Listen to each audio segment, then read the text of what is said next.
It's great to be here. Yeah, everyone. I just a couple of housekeeping bits. I'm not going to keep you long. We'll get right to David in a moment. I just want to remind everyone that we're in a Zoom webinar environment, which means your cameras and microphones have been turned off. So the best way to communicate is through the text chat window on the bottom right-hand side of your screen. And make sure when you're sending messages that you check that little blue box that says to panelists and attendees. That way, everyone can see your comments.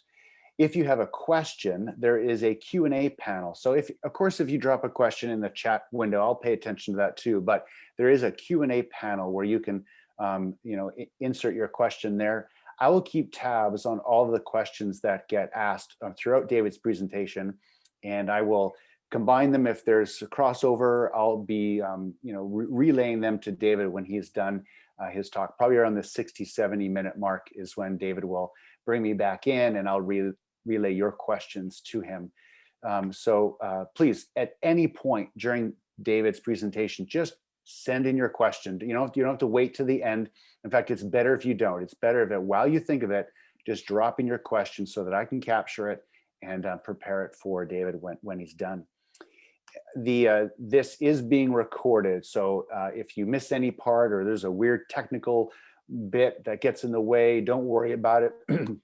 Donna will share the recording with you when it's done. It will be shared with those that couldn't attend as well. It's for private consumption only. It won't be shared outside of your group, but just keep that in mind. A little later on in David's presentation, he will share a web link, a website for you to go to download some additional resources, including the slideware that he is going to share in this webinar. So anything that you see in this event, you will be able to download it after. So I'll also put that hyperlink into the text window so you can just click it instead of having to type it into an address bar while still trying to listen to David. So that's the end of my housekeeping bits. I will get out of the way shortly. So though, for a man that probably doesn't need an introduction, I know you guys are all excited to hear what David has to say. And David is he's a passionate creative photographer. He's a writer, a best-selling author. He's traveled and worked on 7 continents, and the craft of photography and the why of photography are very important to him, and he loves to teach on this beautiful craft. And David, we're like special guests. You're a special guest in this environment. What are you going to do? You're going to share your screen. That's what you're going to do. Okay, I didn't script that one. I didn't really plan to say that. Yeah, I can tell. Is that a cue for you to stop talking? That was a cue for me to shut up and for you to do what you need to do so that I can really, really shut up. All right. Good deal. Yes, I see your screen. Right. Excellent. Right. Okay. Well, good evening, folks. I'm thrilled to be with you. It's always a little bit weird. I'm sitting in my basement on Vancouver Island, staring at a camera and doing my very best to imagine some of you out there. So there are times, because of the participatory nature of this, there aren't actual human beings here. Every now and then I kind of look like I'm kind of gathering my thoughts. Hopefully that will happen less this evening than it has other times. So anyway, this is a presentation called The Heart of the Photograph. It's taken shamelessly from the book, The Heart of the Photograph. But this is not an opportunity for me to, talk about or share the book, though there will be an opportunity at a certain point. I'll explain an opportunity for one of you to get a signed copy of The Heart of the Photograph. So let me just jump straight into this, and I'm going to start with a story. This was made in Kathmandu in the country of Nepal several years ago, many years ago now. It was one of the first images that I made after a bit of a hiatus from photography, and I came back to photography, and that itself is a long story. But this is one of those photographs that I made in a place that absolutely captured my imagination. I want to tell you the story of how I got to this photograph. Though it's a little bit circuitous. I wake up very early in the mornings when I'm photographing in places like Kathmandu, and I was wandering through the alleys and the streets, and I like to be in a place when it's waking up, and in Kathmandu that's quite early. and there are meals being cooked over fires, and there's chai being prepared over little stoves and kerosene lanterns, and it's there's a lot of smoke in the air, and it's just, the city's coming awake, and I'm wandering with my camera, and usually just kind of looking to see what I can find. And but it's very multisensory. You smell things, you hear things, and this one morning I was walking through the back alleys, and I heard this drumming, and it was persistent, just this bong, bong, really deep bass drumming. And I had no idea where it was coming from, but I thought, I'm gonna go find that, see if there's anything visual that I can associate with it and photograph. And so I'm walking through these back alleys, and I'm getting a little closer, and took a couple of wrong turns. And eventually I get to these big red doors of a monastery. And I slowly kind of open the door, and I don't know if this is going to be filled with people or what. So, I kind of tentatively look in, and it's completely empty, and it's dark except for the morning sun is just starting to come up and shine through one window at the far back. And sitting there in this sort of almost pre-beam of light is this monk, and he's wearing the saffron and the crimson robes, and he's banging this drum, and he's chanting, and his chanting is sort of this deep guttural, and I won't do it justice, but he's sort of, he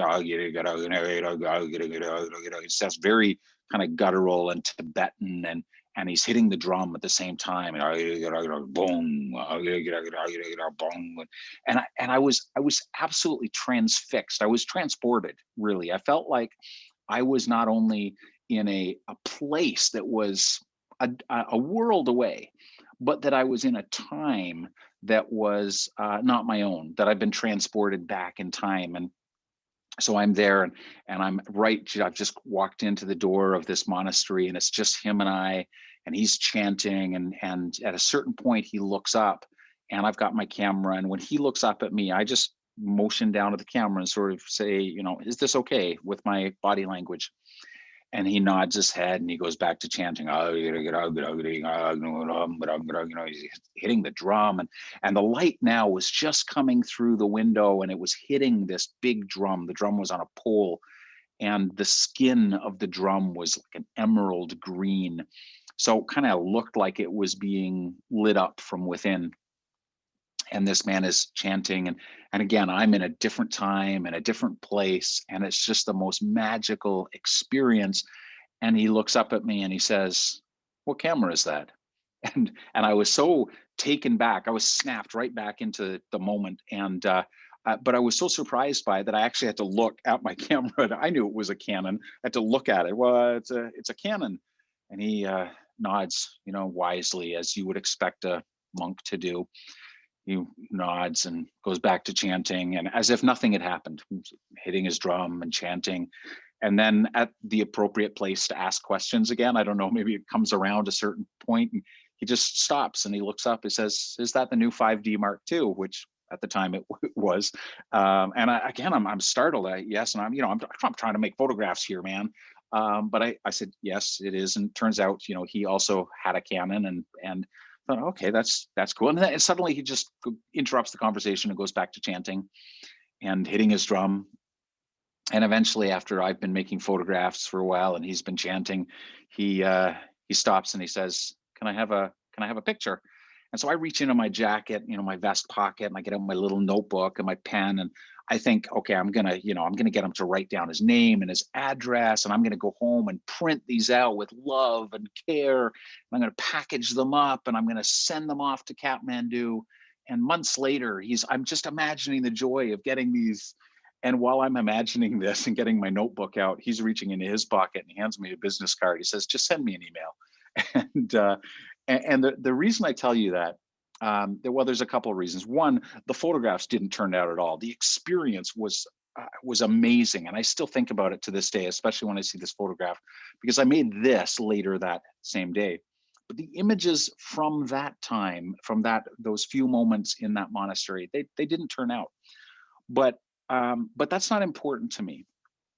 Really nice when they do turn out, by the way, but they don't always. What is more important to me is the experience of having been there. I am a very introverted person. I'm shy. I'm not in a room of people. I'm not generally the one to come up and say, "Hi, my name is David." I'm the one sitting in a corner talking to someone really quietly and hoping no one notices me. But my camera has allowed me to travel the world. It's allowed me to meet people I would never otherwise have met, to engage with cultures that I otherwise would not have engaged with, and have experiences of this world, to see the world more fully than I could have possibly done without a camera. I think the camera makes us more alive, more present, more aware, makes us more observant, and we see things because we're looking for moments and light and lines and gestures, and some of the things that I'll be talking about in this presentation. And being able to see that makes us more alive in this world. And so that experience of making the photograph is really important to me. But not just for me to make the photograph, but it's also important that other people feel something in the photographs that I make, that they experience. That word experience is really important to me.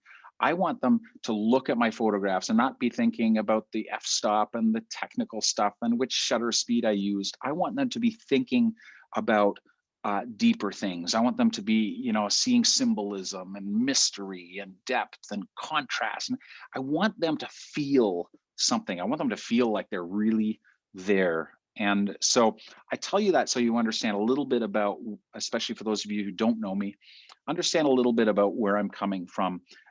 The disclaimer that I need to give you is I think the cameras are important. I really do. However, we are photographing with cameras that are better than any of the masters of the 20th century have ever had access to. We are now photographing with the best cameras in history, and I'm not convinced that our photographs are necessarily getting better. When you look at cameras that people like Ansel Adams and Henri Cartier-Bresson or Joseph Karsh or whoever your favorite master of photography from, say, 20 to 50 years ago or 100 years ago, whoever that is, they did not have access to the same camera that you currently have. They didn't even have a camera as good as what's in my phone right now. The cameras are amazing, but they are insufficient. And so this presentation is not about the cameras. It's not really about the gear. We'll talk a little bit about how we use our gear, but this is about deeper questions, deeper priorities. And it assumes that the craft matters, it assumes the technique matters, and that our gear matters, but that it is insufficient and that we can do better and do more with what's in our brain, what's in our hearts. So that's the disclaimer. I don't want you going away saying, well, David Duchemin said, the gear didn't matter. Gear's good, but vision is better. So with that said, I want to show you a few photographs and talk a little bit about my priorities in picture making, and then take you through some questions about how we can do this in a more compelling way. And I've got some very specific direction that I want to take this in. These are photographs made in the ancient city of Varanasi, India. This is called Along the Ganges. It's just a few of the photographs from this series. I've spent now 4 weeks in Varanasi, and I get up every morning when I'm there and just walk the same stretch of land. I just it's about 100 feet from the edge of the river to 100 feet up, and I just up and down I walk, and sort of photographing what I can find in daily life along the Ganges. So I'm looking for, you will see in my photographs, this is my boatman Hira, and he just took me out every day that I wanted to go out. And what you'll notice about a lot of my photographs is that I want them to be really intimate. I want them to feel like you are right there, like you're practically sitting in Hira's lap, that those hands could, if you got any closer, could hit your camera lens. I want you to feel immersed, because that's how I feel when I'm there. I want to not be merely an observer. I don't want to be a fly on the wall. I want to feel like I'm part of it. I want to feel like I'm there, and I want you to feel that. And so that's one of my priorities when I'm making photographs, is that feeling of immersion. And how do you do that? I love looking for compositional elements like repeating lines, like the repeated element of these shirts hanging up and the bamboo poles that are suspending them. But even better than patterns and repeated elements is when that is broken. And I love the human, especially gestures and odd moments you'll see in my photographs. They're not always the picture perfect. They're not necessarily the smiling photograph, but there's something humorous and there's something, most important for me, that there is something human in them. Robert Frank, the photographer who did the Americans series, he says, the most important thing that a photograph can have is it has to have the humanity of the moment. He obviously didn't photograph landscapes, but that humanity, when it's there, is something I'm very interested in. Here again, you can see things like the gesture, but this photograph is more than just shape and gesture. It's light and it's shadow and it's mood and mystery. I love mystery in my photographs. But if you'd been standing beside me when I made this photograph, and then looked at this later, you would have said, "Hang on a sec, it didn't look like that." Which, by the way, is a question that drives me completely crazy because, well, you'll find out later. I'm much less interested in what it looks like and more interested in what it feels like. And so this is one of those photographs where the camera, no matter how good it is just going to push you to make a very average exposure. And I'm probably dialed this about 5 stops underexposed relative to what the camera wanted. And if you look at my histogram on this, you're going to see some peaks where the highlights are a little bit blown out, but you'll see the shadows completely plunged. There's no detail in these shadows, they're gone. But I'm not really interested in that. I'm interested in what the photograph looks and feels like. And there's going to be times when you have to sort of tell the camera, this isn't what I want. I want it 3 or 4 or 5 stops underexposed. I want it overexposed by this much. So, at a certain point, I'm going to be talking about light. It's not just about what we see the light doing, but what our cameras are able to see the light doing. And we can't really underexpose our own vision, but our cameras can. The same thing with overexposure. Our cameras are able to do that. So learning to see things not just the way we see them, but see them the way the camera sees them. So when that person says, hang on, did it really look like that? My answer is yeah, to the camera, it absolutely did. And if you can master some of those considerations where light is concerned, your photographs will feel more like you want them to feel.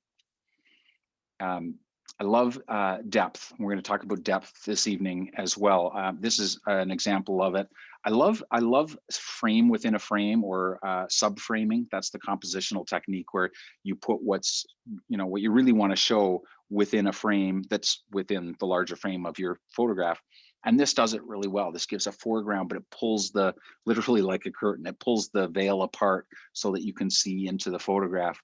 And depth is very important in my photographs as well. And we'll talk about depth this evening. This is another example of depth. I love lines, when I'm looking at scenes like this. Yes, I'm waiting for that moment, but what draws me to it is like these great shadows. Kills me when people take pictures of shadows and they crop out the head because well, it's just the shadow. The shadow can be such a profoundly beautiful compositional element. So I always watch for shadows, and I'm watching for that human gesture. Not grand moments necessarily, but sometimes just very intimate, human, common moments that we'll never see again. Like this, I love the repeated element of the guy is doing this and the shirt's kind of doing this, and I waited forever for that guy to do this, and he never did. But the repeated element of this, and the boats and the guy's gesture. But there's also there's a contrast here, right? There's the human doing it, and then the empty shirt. And there's an element of humor that I really like and try to find in the moments that I photograph. because that's, again, it comes back to the experience. People, that's the one of the things to which we respond in a photograph. Does it make us laugh? Does it make us sort of think because the juxtaposition is interesting? Does it pull us in, or do we just kind of look at it and get information from it? Is it more information, or is there some impact? And I'm much more interested in the impact of my photographs. And that, by the way, doesn't mean that my way is the only way. Most of us that have a way believe that it's the best way for us. But though I'm very passionate about all of this stuff, the things that I'm presenting this evening are really just ideas, and you take what works for you, and for now, discard the rest. But I'm still not going to hold back, because I believe these are very important principles, at least to myself. But I think in general, for you making photographs, they can be applied really powerfully. Here's another great example of that juxtaposition. This is a very fish out of water kind of story, and there's a bit of absurdity to it. You can't see it. He is bailing out his boat, but because it doesn't look like he's bailing it out and he's just sitting there, it would have been even better if he had a paddle, but he didn't. The best thing about this photograph, you can't see it, but when you're walking up and down the shores of Varanasi, you are relentlessly hounded by people asking you questions. Do you want a boat? Boat, sir? Do you want a boat? Boat, boat, sir? And you're just like, oh my God, enough with the boats. And so I got to the scene, I thought, at least this guy is not going to ask me if I want a boat. And I swear to God, the moment he saw me with the camera, he said, you want a boat? And I almost said yes, just to see what would happen. But Varanasi is just one of those cities where the most unexpected things can happen, and I want to be there with my camera when it does. And then there's all these characters, and I love a good character. This is a Brahmin priest, and he's put makeup on, and he's got the 3 stripes. But this is just the very end of his process. I'd been sitting with him for a long time, and these are the kind of photographs that you can't get by sneaky hip shots, long lenses, and trying to avoid the awkwardness of, well, I don't speak their language, and what if they say no? I love photographing people, and it's especially as an introvert, it's no easier for me. In fact, it might be even harder. It's just really important to me that I do it, and that I challenge myself. And so I see a guy like this, and I'm like, the worst that'll happen is he says no. So I use what little Hindi I have. I introduce myself. I tell him I'm from Canada. He laughs because my Hindi's terrible. And I gesture and say, may I sit? And they normally waggle their head, which means yes. And I point to my camera and say, may I photograph? And they usually do the same. And I go back day after day after day. And if he said no the first time, by the end of three weeks, I've usually worn them down to the point that they're willing, because they think, who is this guy? And they're as curious about me as I am about them. This is the kind of photograph that I love. And yeah, the graphic qualities are there. And I love that single eye. I love the way the hands kind of form, almost like the wings of a bird. But for me, a lot of it has to do with just the memory and the experience of being with this man, where in my peripheral vision, I could see other tourists with cameras walking by and doing their hip shots. And I think, what an opportunity they missed to, yes, they have a photograph, nothing as intimate as this, perhaps. Maybe it's better, maybe not, but what they do not have is the memory of sitting with this man time after time and watching him do this. I don't take that for granted. I absolutely love it. Anyway, as we make our photographs, one of the questions that we are frequently asking is it good? And that, it's not a bad question, except that it's a really hard question to answer. When we ask, is it good? It's really a bit of a moving target. Good is so hard to pin down. I mean, first of all, we're asking, good for who? Good for whom? Is it just for me? Is it a client? Is it the guy on the internet that's never happy no matter what we do? Who are we saying, is it good for? And then does that person that's looking at our photograph, do they even know what we're trying to accomplish? And so I think we can do better than asking, is it good? Because there's no universal answer to that. In fact, there's no universal definition of what good means.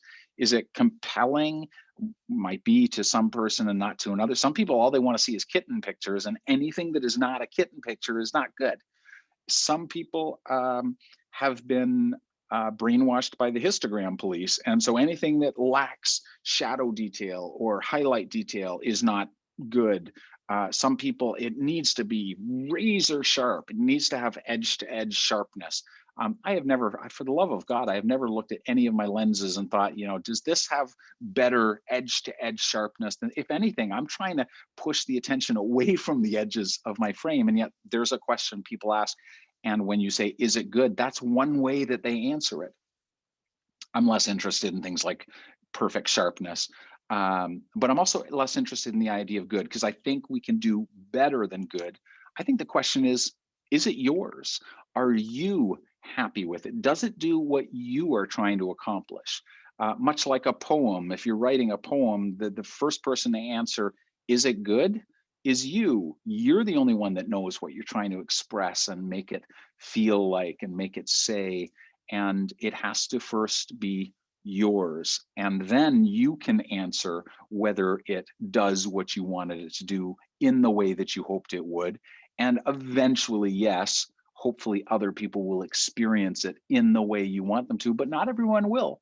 Your work has got to be done for you first, because there's the vast majority of the billions of people on this planet, they won't like your work. They won't think it's good. Most of them, because they'll never see it. But many of them, just your work will appeal to a very small percentage of the world's population, and that is okay. So it's important that your work is first yours, because no one is going to agree on whether it's good. And I would argue that anyone that says that, well, it has to be in focus. There's lots of great photographs that aren't in focus, and abstracts and intentional camera movement that are more like expressionism. There's lots of, half of my photographs are not well exposed because they plunge the shadows or they peak the highlights. But do they feel like something? Do they give you an emotion or an experience? I think that's a more important question, and that's the direction that I want to take us on for the rest of this presentation. So knowing that we can do better than good, I want to talk about two separate kind of ideas that connect, and you'll see that connection in a minute. The first is the idea of better subjects. So when I say this, what I'm talking about is what your photograph is about. We often think of the subject as the thing that is in our frame. We look through and there's the subject. It's the mountain and surrounding environments, or it's that person, or it's that street scene. I would argue that that is not the subject. I would argue that's what the scene is of. Those are the elements in the frame, but they are not this subject. They're not the idea or the theme. They're not the bigger story that is in the photograph. So I make the distinction between a photograph of something and a photograph about something. Every photograph is of something, but not every photograph is necessarily intentionally about something. And if you can understand the difference, then you can make choices with the gear that you've, the lenses and the cameras and the settings. Then you have a way of saying, instead of, well, which lens should I use? You can say, which lens would work best for this? What series of choices would work best to express this about that I'm about to explain to you? So this is a photograph of a grizzly bear. This is also a photograph of, well, plural, grizzly bears. So they are essentially of the same thing, though one has more bears than the other. But they're about very different things. This is a photograph about, yes, a sleeping bear, but it's about the serenity, it's about the peacefulness, it's about the feeling of the sleeping bear. And on some level, it's about me being, or you as the viewer, being there and being maybe another bear sleeping. The POV, the point of view, was chosen very low, very intentionally. And that foreground grass was not excluded, but left in so that I could feel like I was really there. This is what it would look and feel like if you were a bear sleeping and looking at another bear. or at least that's what I was trying to accomplish. That's what, to me, the photographer, this image is about. This photograph, though of the same stuff, is about playfulness. It's about sibling rivalry. These two twins that you see on the right are a male and a female, and I photographed them over about 4 years. They have very distinct personalities. And so in some sense, this is a photograph about the personalities and dynamics of this bear family of grizzly bears. These are both of the same thing, but they are about different things. So the question is, when it comes to the difference between of and about and what our subject is, the question is, what are you trying to say? And it may just be, oh my God, look at that, but it has to be a little bit more specific if you want me to see the same that you're pointing to. So what is this photograph about has been a very helpful question to me. This is a photograph of a little girl in Kenya, in northern Kenya. She's about 8 years old. And that's what this photograph is of. But what is it about? It's about the emotion. It's about the feeling of, you can tell everything in her body. She's nervous, she's tense, she's self-protective, she's not sure where to look, so she's looking off the camera, probably maybe at a mother or a protective figure. She's just looking anywhere at me. This is a photograph about that fearfulness, that self-preservation. This is a photograph of the same girl, but you cannot argue that it is about the same thing. The emotional charge, the energy is very different. If this is about fear, this is about joy and about freedom and about, look at her posture. It's about openness. If this is about being closed, this is about being open. Both of the same thing, but about different things. And this, being a color version of the same image, to me is a better expression of what this photograph is about. If it's about joy, yeah, I like the black and white version. Black and white version is beautiful, but the color is to me, is a better expression, a more powerful expression of that particular aboutness, of that feeling that I want this image to be about. And we get to choose that. We're the photographers. We get to choose what will bring the best expression to the thing that our photograph is about, to the idea or the theme or the feeling or the emotion. What do we leave in? What do we leave out? What do we do with color? Where do we place the camera? All of these things and the questions that we're going to ask over the next few minutes all come back to this. They are about a better expression, the strongest, most compelling expression of what our photographs are about. And I believe this applies to everything. It applies to wedding photography and sports photography. It applies to birds and whales and bears and travel photography. I cannot possibly, with maybe the exception of scientific and forensic photography, I cannot think of an exception that this would not apply to, even though my images are a little more exotic than what you might make. Not everyone gets to go where I go. These principles, I really believe, apply. So the poet Anton Chekhov says, don't tell me the moon is shining, show me the glint of light on broken glass, which is another way of saying what American painter Robert Henry said, paint the flying spirit of the bird rather than its feathers. And both of these things, I think, are a little bit more poetic than they have to be. Magnum photographer David Allen Harvey said, don't shoot what it looks like, shoot what it feels like.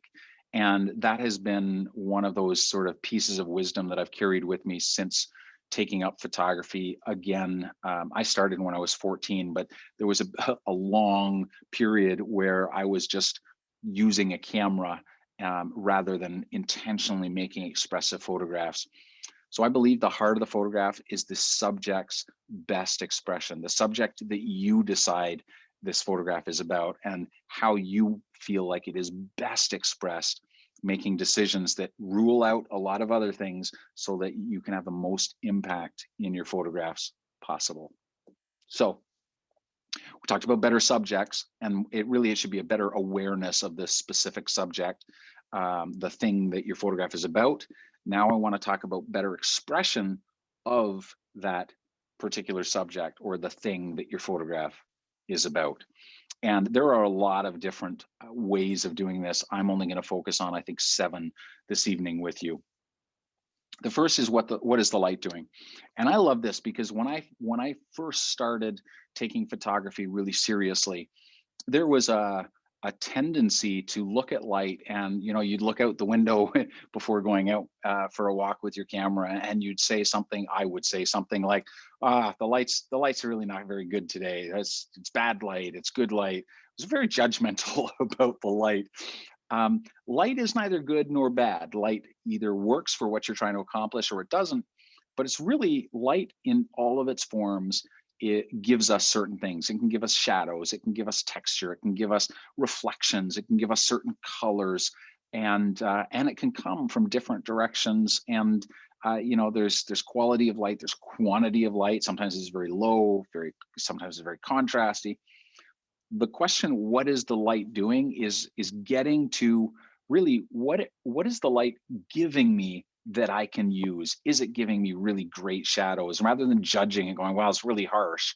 Okay, well, that's fine. Unless you can do anything about it, you might as well not complain. You might as well look at, what is it giving me? Well, it's harsh light, but wow, look at those great shadows, right? It may not be the time for some really subtle, elegant color photography, but it might be the time for some really dramatic black and white photography.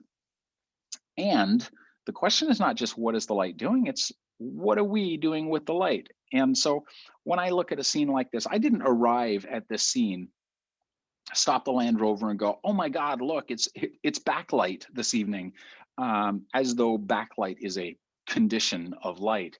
The reality is, when I arrived, the sun was behind me, shining over my shoulder. Everything was front lit. It was beautiful light, but it was a little bit flat because that's what front light does. But all I had to do was turn around, and everything that was now between the sun and me was backlit. And all I had to do then was find the thing I wanted to photograph with and get around it and hope that everything aligned. But backlight, I looked at a scene like this, and I was so mesmerized by the possibilities, but I was constantly asking myself, what is the light doing? What's it giving me? And what can I do with it? Can I get it around so that I can backlight it, so that I can create silhouettes of these guys? Because if I can do that, if I can underexpose it just enough, then I can keep all that detail in the sky, and I can get that sun giving me a nice burst of energy, and make a more energetic photograph than I could otherwise. And the same is true of a scene like this.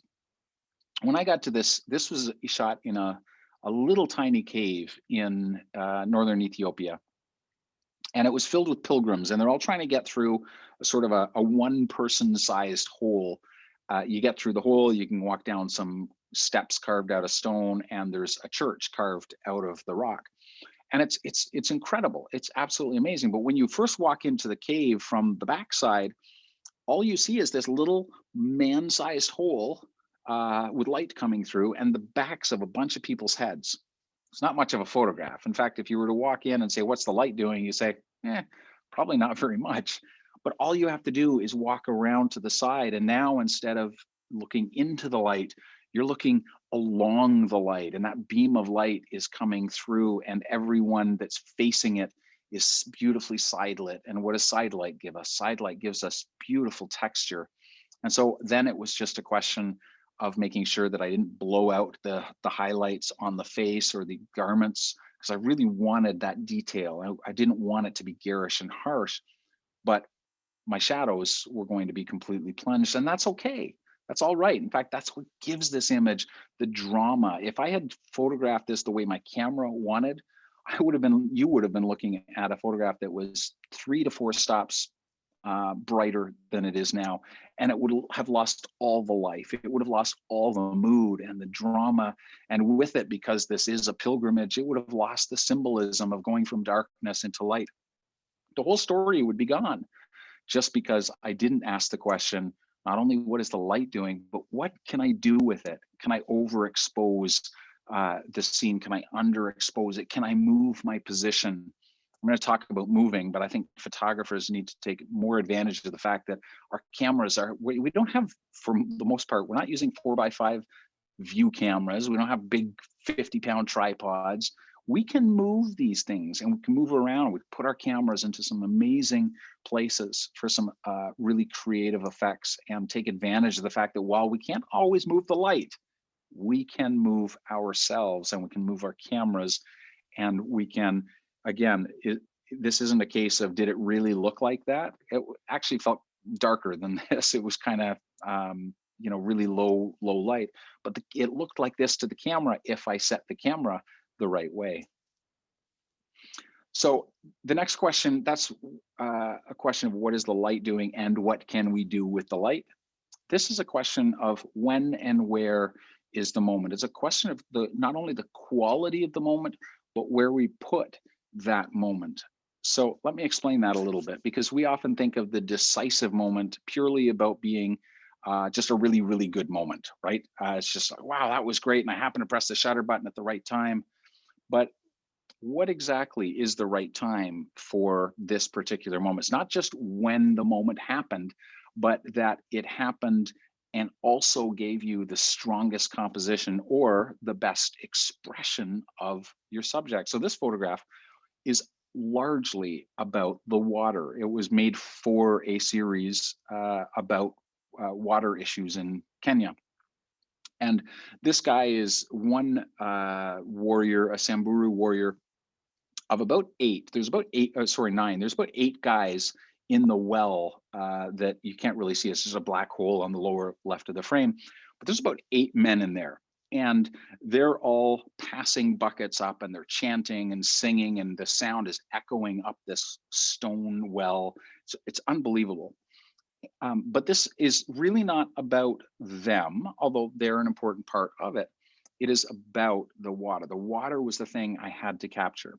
And so this gesture with the hand, there's this beautiful, delicate gesture here. There's the look of his eyes. There's some splashing water, and he's just balancing that bucket, and the water is coming out. And the composition is balanced, and the story is being told. But if I had missed this just by a little bit, the water would have splashed out. He's pouring it into a trough that his camels on the other side of the cement barrier, his camels and his cattle will drink the water. But if I'd missed it just by a second, it would be not about the water, it would be about a guy holding an empty bucket. If I had missed it, if I'd been too early, all you would have seen was the guy with a bucket in front of his face. And so the question of when the moment is really important, but also where. Does it correspond with the best composition? Does it express the thing? Remember, this is a photograph about water. Does it give that expression in the most powerful way possible? In this case, it's the strongest expression out of many frames that I made that just didn't cut it. This is the same thing. What is this photograph about? Well, it's not just about a woman at a well. It's about community. It's about the fact that, she's part of a family, that hand reaching in is a really important part of this photograph. That beautiful gesture as her hand comes up. This is not just about information, people. This is about impact and things like delicate gestures. And look at the way her face is. She's just looking down. There's a lick of light there. I mean, I'd love to take credit for all this, but this is just sheer dumb luck, as most of my photographs are. It's recognizing the beauty in these slivers of moments that pass us by, sometimes with the camera in the hand, sometimes purely when you're doing the edit and you look at it and go, man, look at that. This moment is much stronger than this moment. And so you choose one frame over another. The edit process is at least as creative, or can be, as the actual in camera in hand part of the process as well. But this photograph to me is a great example, not just of this, the power of a moment, because it is a powerful, very human moment, but it's also about the choice of where all that fits together and what focal length you had on. A longer lens wouldn't have represented this as well.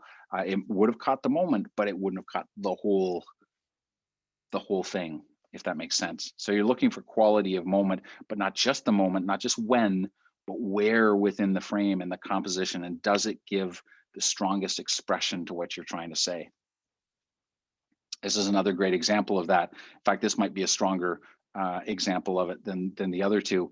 This is a silky shark, and the tail. It's got. This is made with a 15 millimeter fisheye, so the tail in the foreground looks a lot bigger than it is, but it's sweeping across, touching the dome of my camera. And if I had waited a little bit longer, that tail would have just obscured the whole thing. There would be no story at all. If I had taken the photograph just before the tail came in, that shark wouldn't have arced around that way, and I'd really be just be looking down the length of its body, and I would know it's a shark, but you'd probably be sitting there and going, I don't know, is that a shark? Is it a macro picture of a goldfish? What am I looking at here?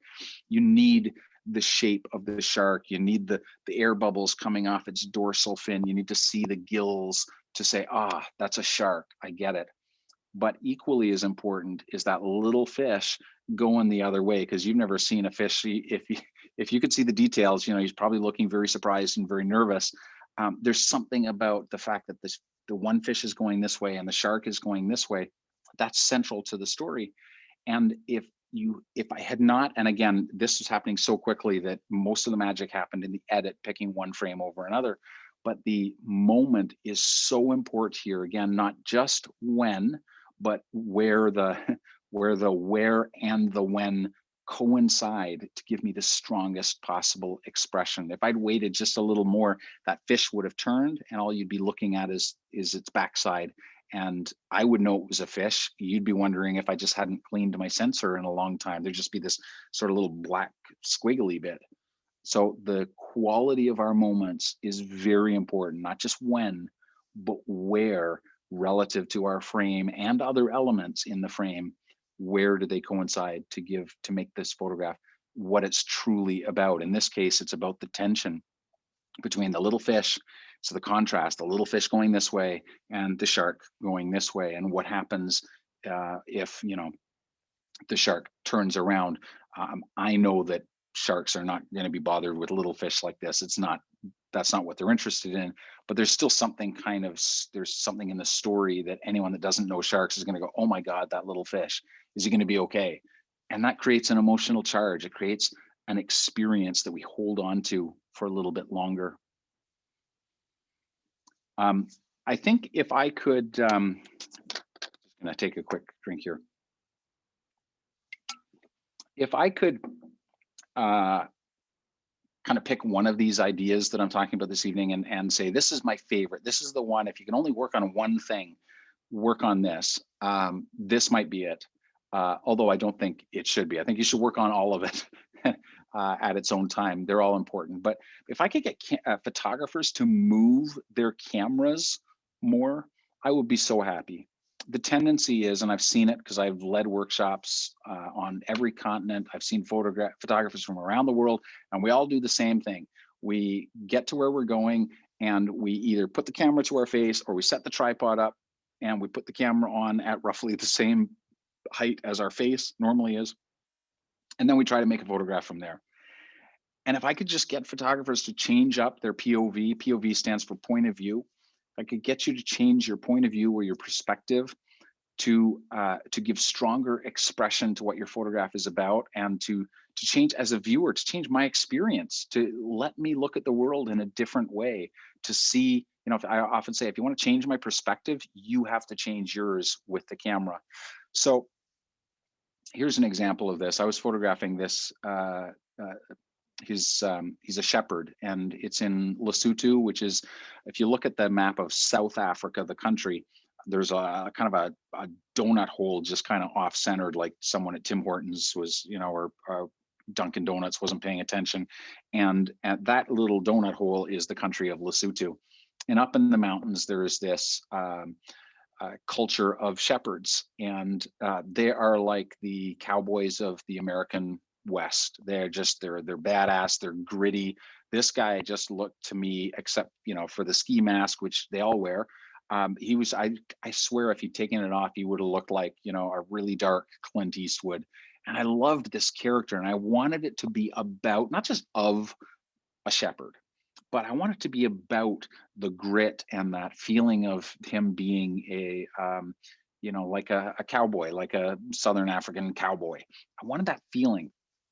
And everything in this image gives me that starburst, the shattered glass that I'm shooting through, and the long lines that take me into the background with the sort of the shacks in the back that looks like it, could be out of a Western movie, and the hills in the background. And then of course that fierce gaze that he's giving me.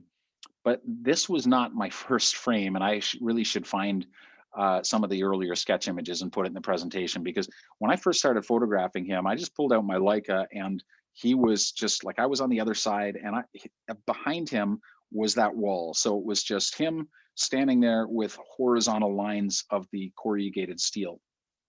It was the most boring photograph you've ever seen. And it took me a little while to kind of get him comfortable and get myself kind of moving. And it was only the door, this glass that you see with the shattered starburst, it's part of a door, and the door kept hitting me in the butt while I was photographing, or hitting me in the hip. And finally I thought, I'm just going to go behind it, and I saw this great crack, and I thought, that's what I was looking for. Move my camera behind. I got that beautiful starburst, but then I was shooting along that wall rather than at it. So instead of the lines of the corrugation being horizontal, suddenly they're diagonal, and they're converging on a vanishing point. And now I'm looking at the background and the hills, and there's depth to the photograph. My change in point of view is everything in this photograph. The fact that I'm shooting along it, and that I have that glass in front of me, there were other decisions, of course, but my change in POV, or point of view, was what made this photograph go from being, frankly, a very boring photograph to being what I really wanted it to be about, to giving best expression, strongest expression to that, which was that grit and that Western kind of feeling. This is another example of the power of point of view. This woman is quite small, and if I had photographed her from my 6-foot standing height, I would have had to angle the camera down. I would be looking at her, and rather than shooting basically parallel to and along the ground, I would be shooting down at the ground. So it's very likely that she wouldn't, her form, the shape of this woman wouldn't even have broken the horizon. You would not now be looking at a line with the shape of the woman and another line. You would just be looking at a line with a lot of dirt, and somewhere in that mess, the woman and her fire, and there's a little child back there as well. So she would not have stood out the way that she does now. And I'm on my hands and knees with a little flip out screen on my Fuji's, photographing along the ground, and her hand goes into the air. And this is another example, not just a point of view, but of the moment, because it's not just where or when the moment happens, but where. And the fact that she is so precisely aligned with that moon, that when she does this, and she wasn't casting the moon into the sky. That's what it looks like. She was just, making a gesture, but there's an implication that she's kind of casting the moon into the sky. And that was a function of timing, but you would not have seen any of it if I had not been more creative with my point of view and willing to shoot down. And part of the reason I did this is I don't like shooting down on people. It is very literally condescending. It implies a certain power structure, and I don't feel, as a 6-foot tall white male with incredible privilege, that making photographs looking down on people with less than what I have is something that I want to be a part of. So take that for what it's worth. There's your extra little sermon. POV, the willingness to be creative with it and be playful with it and consider it, in this case is what makes this image what it's about. It gives strongest expression to this woman who's dignified and powerful. She's a wonderful woman in this community. In fact, when I first approached her, she waved that flaming stick at me like like she was a warrior. And it was only after she realized that I had permission to be there, and she settled down and was a really wonderful woman. Anyway, I'm getting off track. Let me show you another. This is on the same project in northern Kenya. When I got out of the Land Rover, this group of women who were probably 50, 60 feet away. They were dancing and singing and clapping, and they were in front of this big, beautiful tree. But the photograph I wanted was not just of women in front of a tree. And that's not what this photograph is about. It's about the circle of women. It's about the community. It's about the tightness, and to some degree, the fact that they are in that circle of community, that they're part of nature as well. I needed that tree to be in there as well. And I love how the forms of the tree kind of echo the forms of their hands. But I could not have got this photograph any other way than just getting in there. And again, this is not because I'm really brave and extroverted. It's just because I really wanted to see what would happen if I could get the camera into the circle of women. And they knew we were there. They were there to meet us specifically. And so they were dancing and singing, and they're jumping up and down, and their feet are pounding on the ground. And I just slowly tried to do my, fat-assed white guy, impression of having rhythm. And I just, smiled and looked awkward, and I slid my camera in. And it probably took me 25, 30 minutes. They kept dancing. And the first couple hundred photographs are many of, at least one person is looking down at the camera, usually many people looking down at the camera. There's still one girl, there's still one gal who's looking at my camera, but she's mostly hidden. It took me a while to get to this position, but it's the only position that I could think of that would allow me in shooting up to still see their faces, to still see the gesture of their hands, and not just to be shooting at the backs of a bunch of women. This photograph was of, if I had photographed the backs of all those women, it would still be just like this, a photograph of women and a tree dancing, but it would not have been about the same things. That change in perspective or point of view is what gives that. And so I want to encourage you to be as creative as you can possibly muster the strength to be, to change your point of view. Has to do with other things as well. My optics, the wider lens was really important in this photograph also. The other thing, I said that the point of view and changing your POV or perspective is probably my favorite of these techniques or ideas. Maybe second favorite is this idea of depth and going deeper, because I think that while we live in a three-dimensional world, when we photograph, we flatten everything and it becomes two-dimensional. And very often we lose the feeling of depth. And I think if we can reintroduce some of that illusion, that feeling of spatial depth, that we will, instead of reading an image from left to right as a flat object, we will read also into the space of the photograph. So I showed you this image before, but this is a great example of the kind of depth that I try really hard to get into my photographs. And so, yes, it's a wide angle lens. Yes, I'm playing with the point of view. I'm using subframing, all of these things. And the fact that we talk about the rule of thirds a lot, and it's like, put something on a third in the image, and that's a well and good, but I actually think I think there could be a rule of thirds into the image, foreground, midground, and background.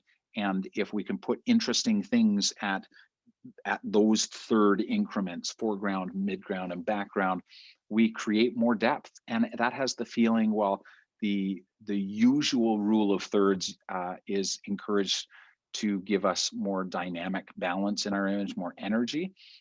This riff on the rule of thirds would give us depth and pull us into the image more. This image, you read it left to right, but the minute you get to that frame within a frame, you get sucked into the photograph. And that depth is an important part of how you experience this. I showed you this one before too. This also has to do with depth. You follow these lines. Photographers love talking about leading lines, but I have noticed that a lot of the leading lines don't actually lead anywhere. It's not a leading line if it doesn't lead anywhere. So there's got to be a payoff. Here, there's a payoff. You hit the lines of the railings and you go along from either side and you get to these men and that one man pointing. If you're starting at the bottom, you get to these shadows and you follow the shadows up and you get to these men and that man pointing. There's depth in this because of those lines and the way that we follow them. And there can be depth if you follow this idea of leading lines, but you got to make it go somewhere. It's got to take you on a visual journey and not just kick you out the other side of the photograph somewhere and leave you wondering what just happened. It's got to lead somewhere for it to be a leading line and to give the image depth. This is an example of using a lot of different techniques. There's a slow shutter speed that gives the hands a little bit of motion. This is handheld at probably 15th or an 1/8 of a second, because the hands are moving fairly quickly. There's a drum in the middle.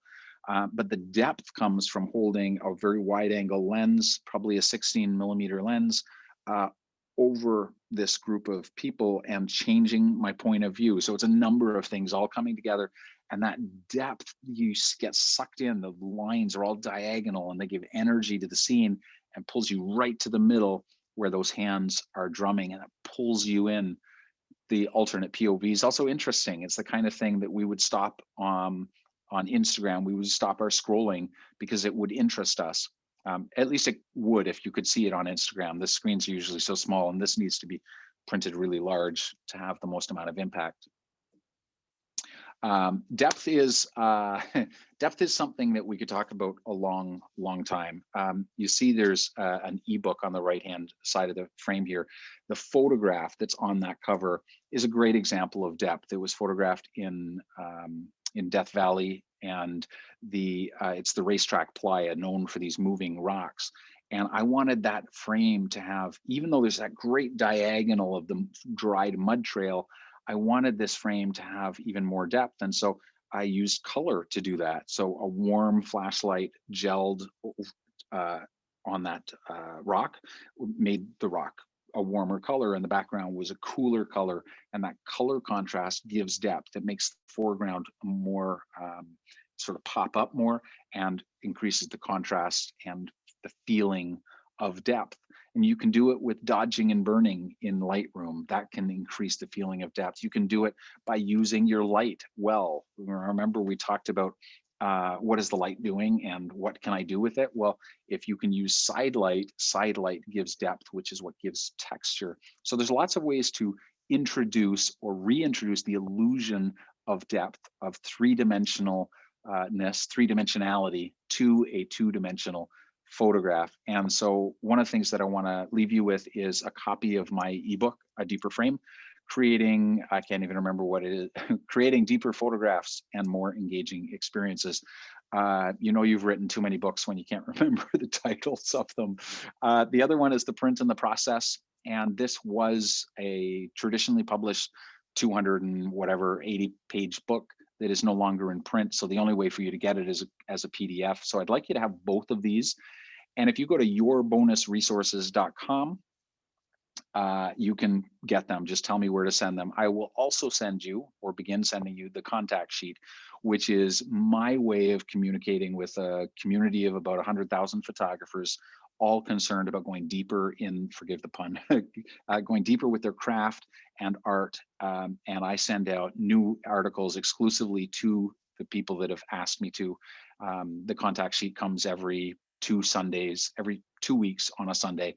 And it's my way of staying in touch with my community. And you are welcome to those at yourbonusresources.com. And if you go there, Corwin will give you a link. If you go there in the next 48 hours, just to encourage you to get it done and not put it off, within the next 48 hours, I will take everyone's name that has subscribed from this one lecture, and I will draw one name and I'll sign over a copy of The Heart of the Photograph, and I'll put it in the mail to you. So these are for you. Yourbonusresources.com will get them to you. And if for whatever reason you decide that you just want the free stuff and you don't want to get my emails, you can unsubscribe. Though I want to tell you that, and hopefully someone in this group, I'm sure Donna gets my emails, will say that these are probably one of, if not the most valuable things that I give to the photography community. This is the stuff, like, this is not the dregs, it's not regurgitation.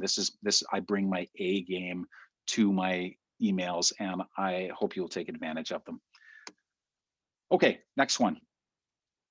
What does my lens say?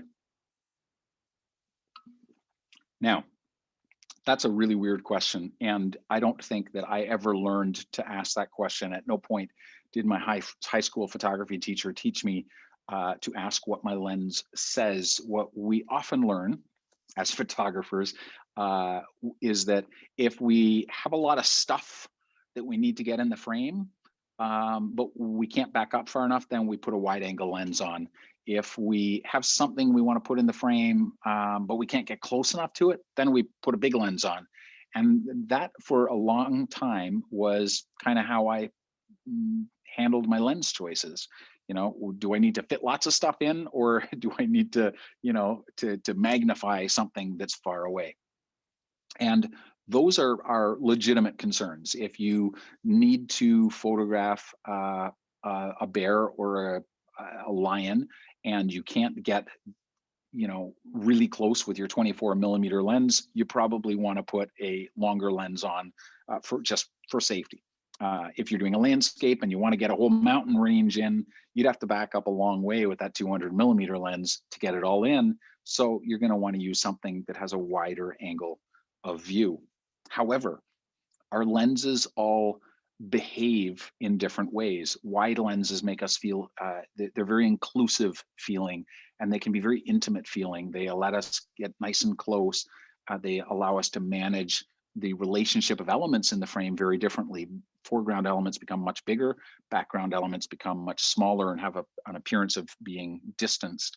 Whereas longer lenses do the opposite to that. If you'd have to back up to get it in the same amount in, but the relatively the foreground and the background are not as contrasted in size, so they feel compressed. They have a different feeling. That's what I'm trying to get at. They feel different. So, for example, this was made with I think an 85 millimeter lens, somewhere between 85 and 135, and this photograph was of a woman and her child, or specifically a child and her mother or grandmother, and much less about the background, the hut that they are in front of, and definitely not about the wider context, the mountains in the background, the acacia trees, all of that stuff. They're not even in the frame. But I wanted this photograph to feel intimate, and I wanted it to feel it was about the intimacy between the mother or grandmother and the child. It was about that beautiful gesture of the hand. She's not quite sure what to make of me, and she's seeking shelter and protection. This is about nurture and protection. It's about vulnerability on some level. And if I had gone with a wide angle lens and got nice and close, a couple of things would have happened. One, her face would be a little bit more cartoon-like. The features would be more exaggerated. It would be less elegant, and it would have a little more energy. Well, this scene is not about energy, so I didn't want it to be about that. And the background would begin to get smaller and smaller, and you would see the mountain range that's behind them. You would see the acacia trees and the dirt, and it wasn't about that either. It was about something tighter. And the longer lens did that in a way that the wide angle lens could not do. It would have felt differently. This is made with a 300 millimeter lens, and also with a very low point of view. I was lying on my stomach as I photographed this. And the reason was my client had very clearly said that the brief that I was shooting for this project had to include people not only in relationship to each other, but in relationship to the hostile environment that they lived in.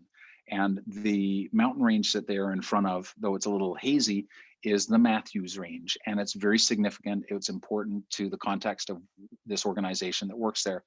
And so a 300 millimeter lens allowed me to compress, to keep those women relatively large in the frame, but to bring that background, those mountains, forward and make them an important part of the scene, and you can feel their presence. Whereas if I had walked up to them with my 24 millimeter lens, making them the same size in the frame, the mountains would have been tiny. You would barely be able to see them, and therefore not be able to feel their presence. It would have felt like they were on the prairies somewhere. It would have felt differently. Different lenses allow us to communicate different emotional energy. They allow us to imply different relationships. They feel very different. And this, on the other end of things, is a very wide lens, probably my 16mm lens. And you could not have got the same energy in this scene with a longer lens. Even if you'd backed up and got it all in, you would not have had the same energy from those diagonal lines. They would have been flattened. You wouldn't have seen the prominence of that water spigot with the beautiful drops of water. They would have been compressed a little bit, and the background wouldn't have been smaller relative to the foreground. It would have felt very different. And I want to encourage you to think about your wider lenses as amplifying the diagonal lines in a scene, as feeling as amplifying the energy in a scene, or at least the graphic energy in a scene, and feeling very inclusive. It can replicate that feeling of peripheral vision, and are very good for implying greater depth in a photograph. Whereas the longer lenses have their place for sure, but they're very compressive. So that photograph of the sleeping bear that I showed you at the beginning, I needed the much longer, I was 600mm. I needed that to compress that foreground against the background and have that, as well as the low point of view, have that feeling of almost like a voyeur. You've got that out of focus foreground that's kind of blocking a little bit. Couldn't have done that with a wide angle lens. They feel differently. And I want to encourage you to think about your lens choice based on feeling. And part of that is just going to be making a lot of photographs and saying, how does this photograph feel relative to this photograph, and the lens that I chose for either of them. Speaking of energy, what is the energy is a great question to ask. I think, very often, if we're talking about the experience of a photograph, energy is a big part of it. It's why we obsess over balance and tension. It's why we talk about, the use of diagonal lines and bright colors, though you wouldn't always know it with my work. I love black and white, but there's other energy too. This photograph is of a soldier in northern Kenya, and you can't argue that there is a certain energy. The minute you see it, there's an energy that we feel looking at it, and that energy is very different than this energy. This energy is lighthearted and fun, and it's an emotional energy that we feel that is very different from this. And so, getting back to our thesis, the idea that we're trying to give the best expression to what our photograph is about. The question is, what did I want this photograph to be about? Was it about the soldierness of this guy? Was it about his serious side? Was it about that grit and that? It wasn't.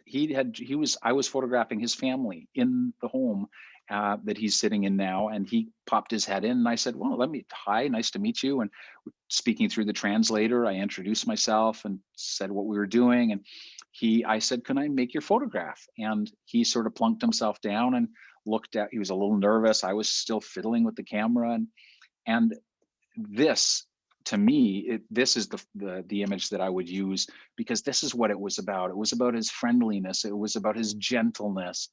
They're different. And that's not to say this is wrong, but that's not what I was going for.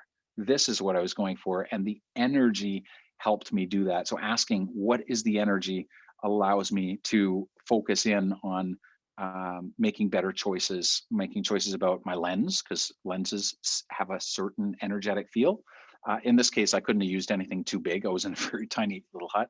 But the choice of moment is really important here. And also in the edit, asking yourself, what am I going for here? And is the energy helping express that? Or is it helping amplify that? Or is it having a diminishing effect? This would certainly not have been my choice as far as emotional energy was concerned. There's energy in this as well.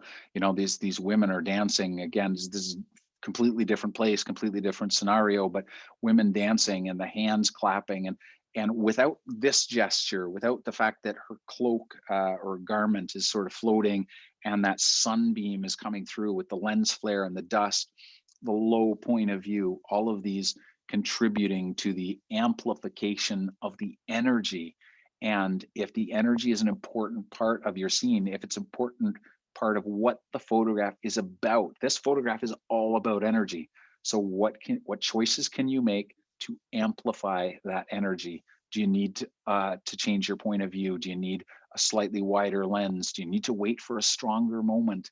Is the light doing what you want it to? And are you doing what you need to with the light to make it do what you want it to? Are you giving it the depth that it needs, for example?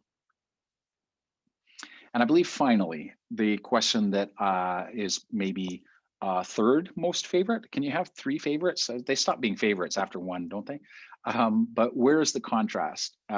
So if, for example, you were getting my contact sheet, which is what I call my biweekly emails, I sent an article on this very thing. What is today? Tuesday, on Sunday morning, about contrast and identifying different kinds of contrast. And I love, this would be my, as I said, my third favorite. I love contrast for storytelling. And because contrast is about differences, right? So we think when we learn photography, we think of contrast in terms of tonal contrast. So the difference between the brighter whites and the darker blacks, the more different they are, the higher the contrast. The less different they are, the lower the contrast. Well, there can be other differences as well. There can be differences, for example, of size, what we normally would call scale. This photograph uses scale, I think, quite well to communicate what this photograph is about. The fish is a bluefin tuna. It's quite large, and the man is quite small. I had a 15mm fisheye lens on. I was as close as I could get to that tuna. They swim very fast, and so the fish looks larger than the man, and exaggeratedly so. But imagine what would happen if I had been able to swim very fast to inverse this, so that I was behind that man and I could see the fish coming. Well, that man would have been much bigger and the fish would have been much smaller relative to the photograph. And they would have told very different stories. This, because the fish is so big and all those little fish surrounding it, that's one type of contrast. And because the man is so small, you're saying something. This is about primarily the fish and the fact that this little man is in his world, in his space. If I'd flipped it around, as I just explained, it would have been about a totally different thing. That man would have been dominant rather than the fish being dominant. And that wasn't what I wanted the photograph to be about. Admittedly, I was also somewhat limited in my choices because I couldn't swim and get around to the other side. So you make the best of what you can. There's a contrast here too, and the contrast is a conceptual one. So, well, first it's a color contrast, right? There's the cool of the foreground and the warmth of the background. That makes him pop out a little, gives a bit of more depth to the photograph. But there's a different thing going on here in terms of the contrast as well. He's looking at this is at the pilgrimage, Christmas pilgrimage in Lalibela in Ethiopia, and he's looking at the Christmas service, the Mass, on his mobile phone. And in the background, there's a couple that are doing the same thing. So he's not, texting or anything, but he is illuminated by the light of a modern device. And they are illuminated primarily by the light of an ancient technology, the candle. And so there's a modern versus ancient contrast here that drives the story, and it sparks our interest. It makes us stop and go, what's going on here? This is a contrast of one would say maybe fast versus slow, or stationary versus moving. If you can put the word versus in there, it implies that's, you've got contrast, right? If it's big versus small, if it's old versus new, if it's moving versus stationary, and then how can you exaggerate or amplify the difference? So in this case, it was the choice of that slower shutter speed, so that, and the use of subframing so that I could see the guy. But that difference between, you can see the motion, and it's even more in motion, or we feel that motion even more because of the contrast, because the background isn't moving. And not only not moving, but you can't get more not moving than an Indian guy reading a paper. I mean, it's just time is standing still for this guy. There is a strong contrast here, and that contrast is what makes the photograph about the thing that it is about. And the question is, how can you amplify that? Do you need to exclude something else? Do you need to make a choice about your depth of field or your shutter speed? Do you need to change your focal length so that you can maximize, say it's a contrast of size that you want to concentrate on? A change of focal length and getting in nice and close will exaggerate the size of the foreground element make the smaller, the background element smaller, and increase the feeling of that contrast. It's all about the experience, reintroducing that to the photograph and making it as strong as possible. So we've still got lots of time. I'm actually relatively on schedule here. If you're looking to get in touch with me, you can find me at davidduchemin.com. You can see more of my work there. And if you're looking for any of my educational resources, craftandvision.com. But the only URL you really have to remember is the one Corwin has given you to download those ebooks. After that, we'll be in touch for as long as I can serve you. And the moment I outlive my usefulness to you, you can, of course, always unsubscribe. Download those couple of ebooks within the next 48 hours, and we'll draw one person's name, and I will be very happy to sign a copy of The Heart of the Photograph and send it to you. Corwin, I'm very much hoping you're still there. My big fear in life is that I'm going to have been speaking for like 80 minutes and find out that you lost me after like 4. I often catch you just talking to yourself, wandering around. So that there's nothing new there, my friend. You guys, and you guys were probably all having a party without me. I'm just going to stop. Everyone was so focused that, there wasn't a lot of backstabbing or telling stories behind your back. It was all pretty safe stuff. So yes, but we do have some questions. So you can stop sharing your screen, and I'll leave my camera off for now. No one wants to see my ugly mug. But hang on. So stop. Okay, there you go. I see you now. Are we back? Okay. Yeah, you're still there. So Scott had a question, and it's a series of questions, but they all fold into one. So I'm gonna rattle this off, and then I'm gonna let you loose on it. In trying to capture the human element in your photographs, do you encounter people that don't want their picture taken? Do you ask people if you can photograph them? How do you counteract the awkwardness? How much posing do you do to get the image you want? Like in the South African cowboy. He was asking for another introverted friend, by the way. Nudge, nudge. So yeah, just said every introvert ever. Exactly. Wow, that's a lot of questions. Corwin, can you put your camera on so we're not just staring at your name? That'd be great. Really. Yeah, and I'm sorry, who was that asked that? That was Scott. Scott. Yeah, those are really good questions. Yeah, of course, I'm a big believer in giving people the opportunity to say no. I photograph I like to believe, with compassion and respect. And I don't believe you can do that and be sneaky or take pictures when it's very clear that people just don't want you making photographs of them.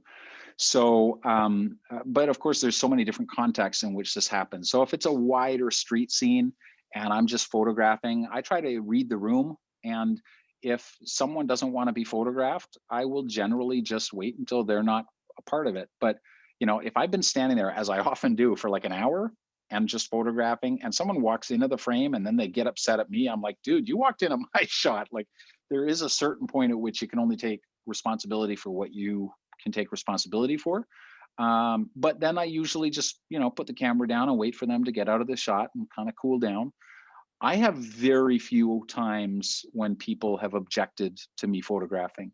And I think it's primarily because I approach them with the same, I match my energy to theirs. So if they are sitting and they're calm and they're quiet, maybe they're reading something or they're praying, I'm very sensitive to my energy, and I don't rush in like, whoa, hey, clickety, clickety, click. I go in slow and I wait for them to acknowledge me. And if it's a wider scene, I don't even interrupt them. I just photograph quietly. I love my Fujis for being able to turn the sound of the shutter off. I shoot on electronic shutter most of the time, and I can just photograph in shrines, mosques, wherever, and people don't even know.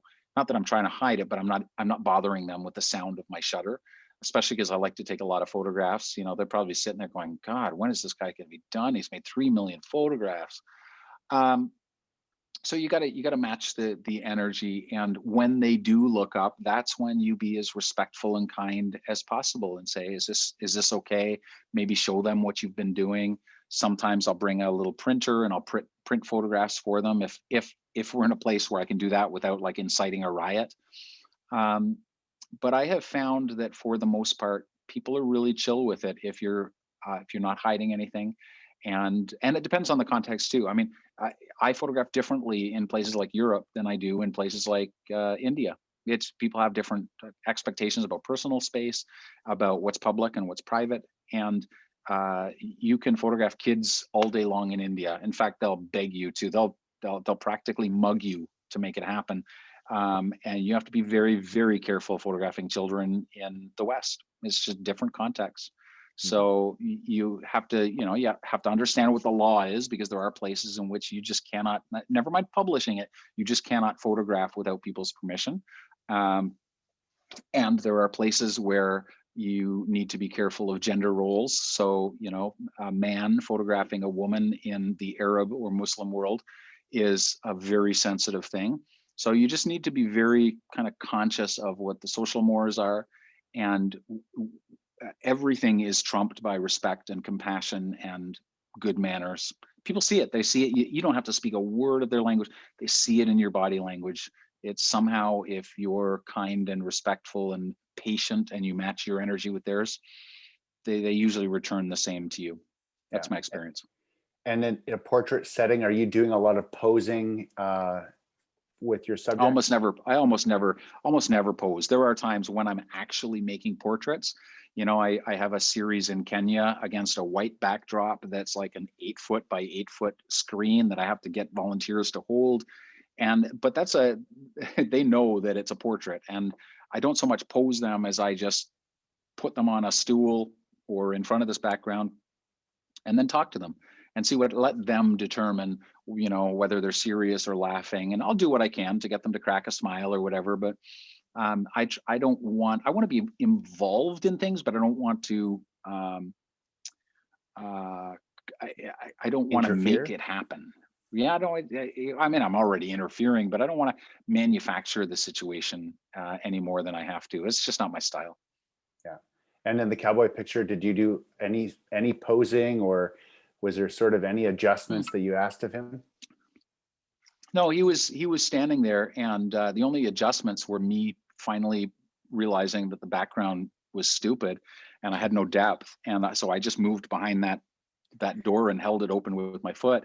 He was still there. He was cool as a cucumber. He was basically leaning against the wall. And I don't think if I'd asked him to move, he would have.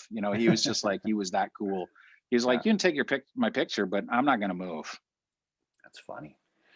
All right, let's talk about black and whites. Donna, Libby, Carol, Roberta, we're all asking questions about black and white. So I'm curious about visualizing the black and white to create the story. Is that intentional at the outset, or a decision that's made later as to what's best for the story?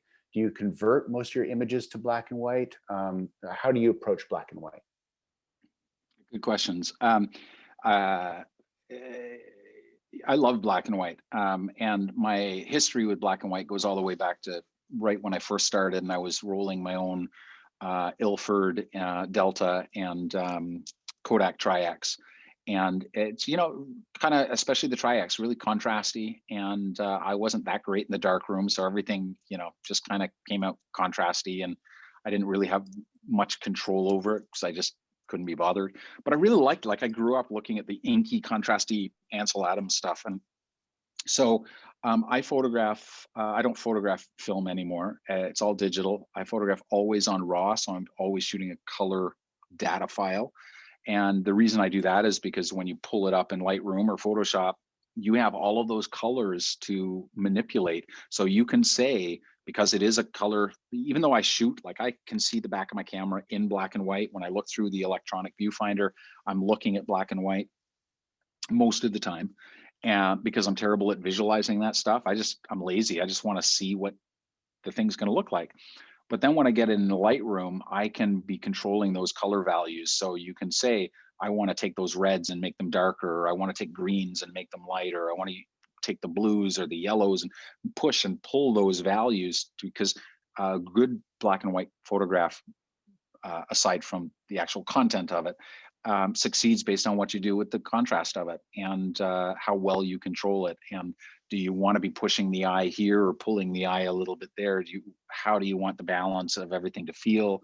And we have so much control with a good color image in RAW, then converted to black and white. So I set my camera so that I'm usually shooting black and white, but I usually shoot RAW and JPEG. So actually I get a color RAW file and a black and white JPEG. Just because you need that if you're going to print it on the field, or if you're going to quickly upload it from your camera to a phone to email to someone. So you need that JPEG image. So that's why I do that. But when I get home, I've always got a color RAW file that I can work with and convert. And most of the time I use Silver Effects Pro to do that. Lightroom's great. I love Lightroom. I can make a lot of my black and white work look like 95% in Lightroom. But if I really want it to be part of one of my series and I'm going to print it, there's almost nothing that beats Silver Effects Pro, because especially if you want to add a little or play with grain, Lightroom just doesn't do it. I know they have a grain tool, but it's garbage compared to what Silver Effects does. And I can't explain. There's a tactile quality to the black and white conversions that I get out of Silver Effects Pro that I've never been able to successfully replicate in Lightroom or Photoshop. So those are my choices. Yeah, very cool. Scott has a question. What is your relationship with the histogram? Like, are you dating? Or are you just friends? I'm just kidding. Do you reference it much while you're shooting, or do you pretty much ignore your histogram? All the time. All the time. My cameras are all set so that I always am looking at the histogram. It's not taking up the whole thing, but it's there all the time. What I don't do is I don't meter. I have not metered. I couldn't even tell you what metering mode I use on my cameras because I don't meter anymore. You need to meter with the DSLR unless you're in live view and you can pull up a histogram. But with the mirrorless cameras, you see it right there. You not only see your histogram, so you can see where are my blacks, where are my whites, what's it doing, but you can see as on my Fujis or my Leica, as I open the aperture, what I'm looking at brightens, and I can see the histogram brighten up by a stop or two or three, or conversely go back down. So the thing that's beautiful about the mirrorless and looking through, and again, I don't care what brand it is, like I'm just completely agnostic about that stuff, but looking through the viewfinder or at my screen and seeing the histogram allows me, I'm not doing this, click, check the histogram, click, check the histogram. Because when you do this, you're in the moment, out of the moment, in the moment, out of the moment. And the moment is too important. I don't ever want to be taken out of the moment any more than I have to. So when I have a camera to my face and I can, in the camera, see my histogram and I go, oh, okay, that's because it's not what shape it is, that'll depend, depending on the scene, that'll change all the time. It's a question not even of, am I losing highlight in the detail in the highlights or in the shadows? It's a question of which details are you losing? Does it matter? Because it's all compromise. It's always give, it's always take. And I can't make those decisions without the histogram doesn't lie. Your LCD screen will lie all the time, especially if you have it cranked up in brightness. So my LCD screens are usually not only to save battery life, but to not fool me too much.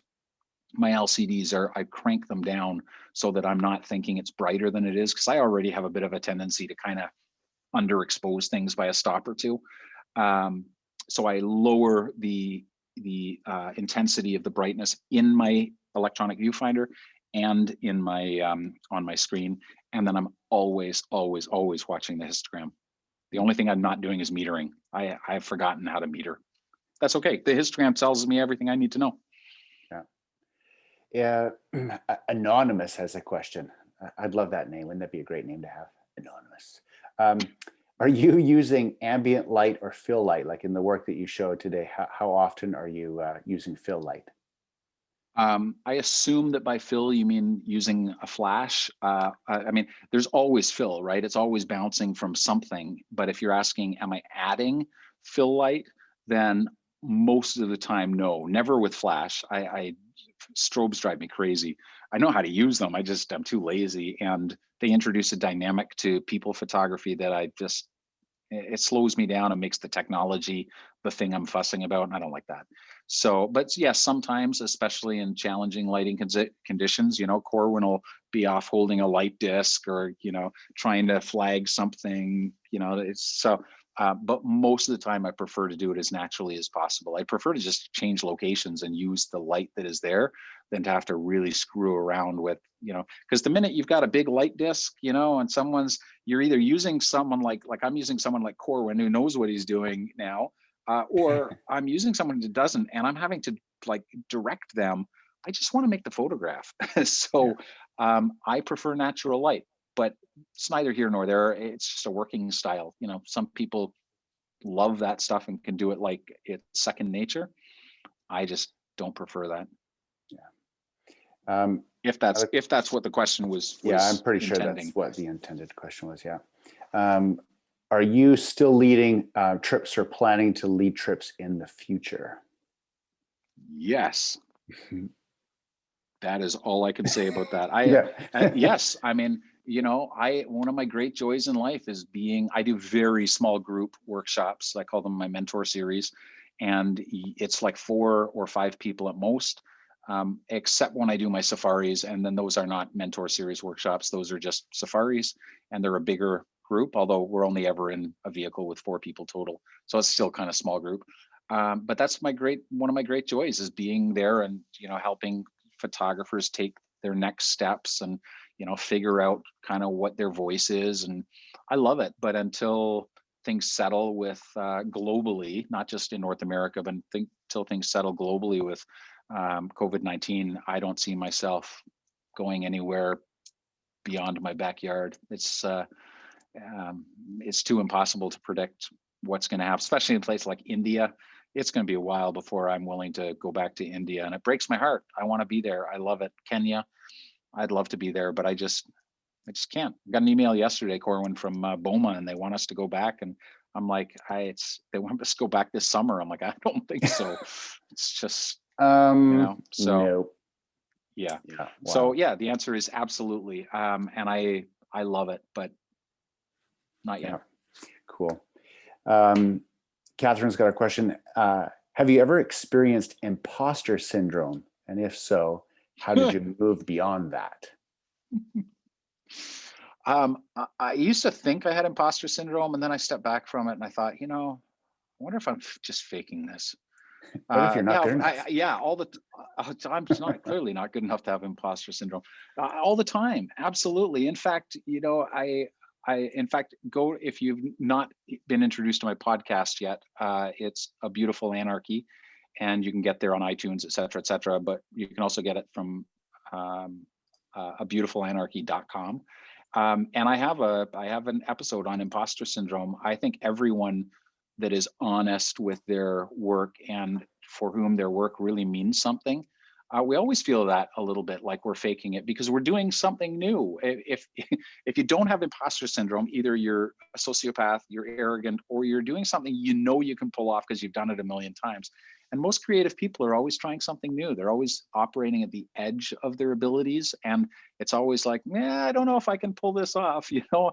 And I kind of feel like I'm faking it all the time. And what I have experienced less is the feeling that that's not okay anymore. I really do feel like that's my natural state. And rather than struggling with it, I'm just like, yeah, you know, I know there are people, one day someone's going to come knock on the door and be like, we know you wrote all these books, but we've just discovered you're actually a crap photographer. Okay. But yeah, I still worry about it. I still, and the worst thing is the longer you do this for, the worse it kind of gets because you feel like you have a little more to lose. Like you would think, oh, you publish some books and, you know, and it's like you get the stamp of approval. No, see, you're fine. The more I do this, the more I feel like I've got like someone's, you know, they're going to come, the SWAT team,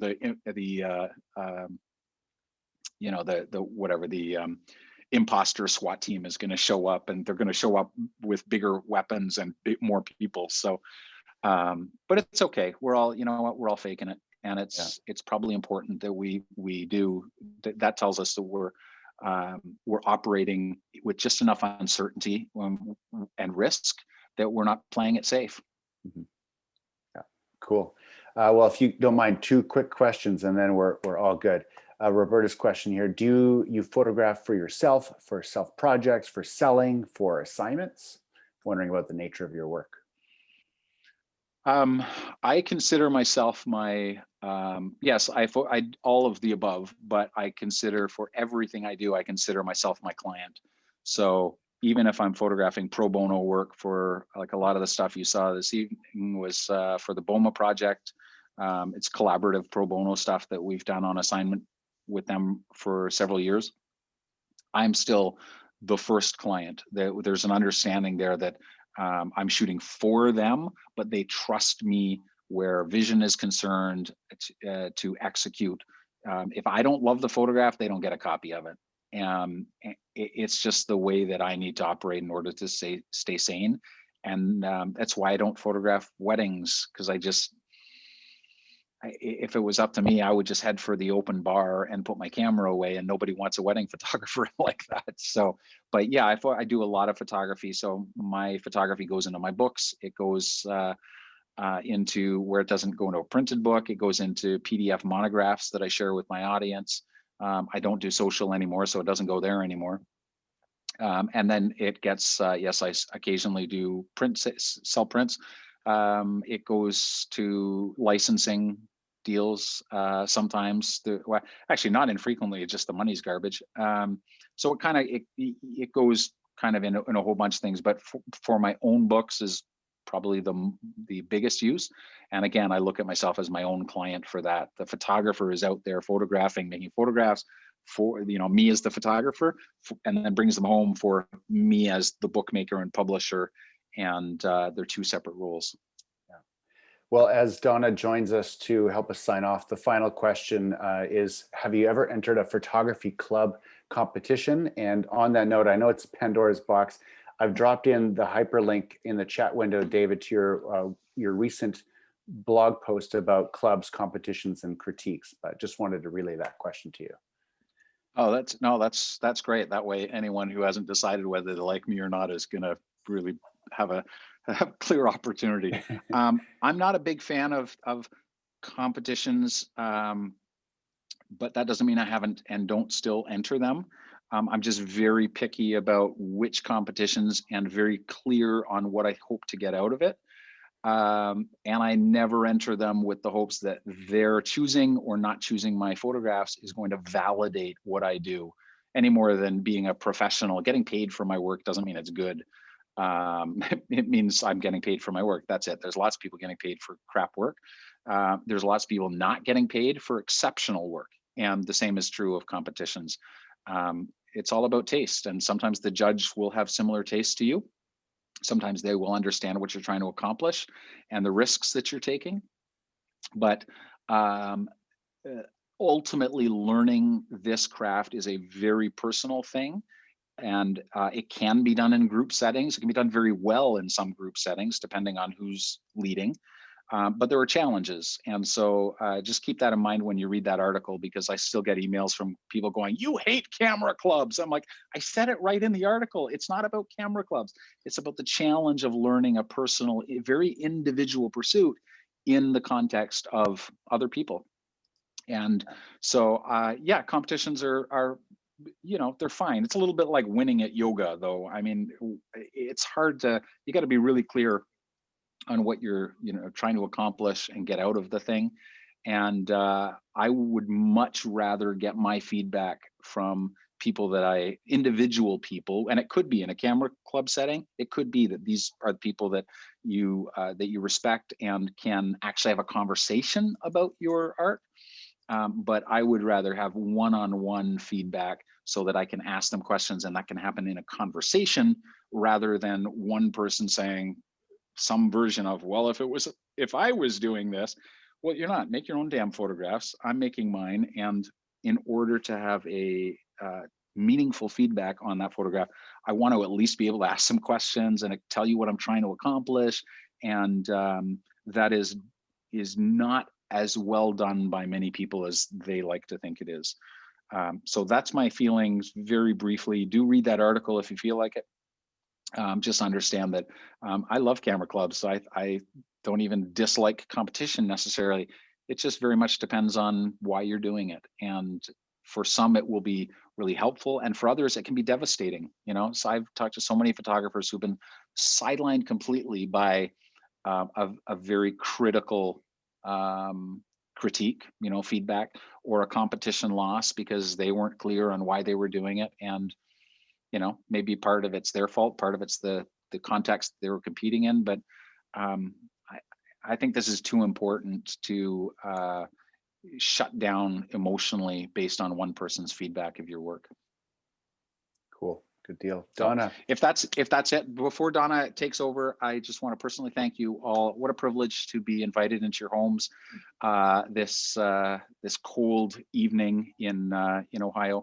We're nice and warm back on Vancouver Island. Thank you very much. But thank you so much for inviting me.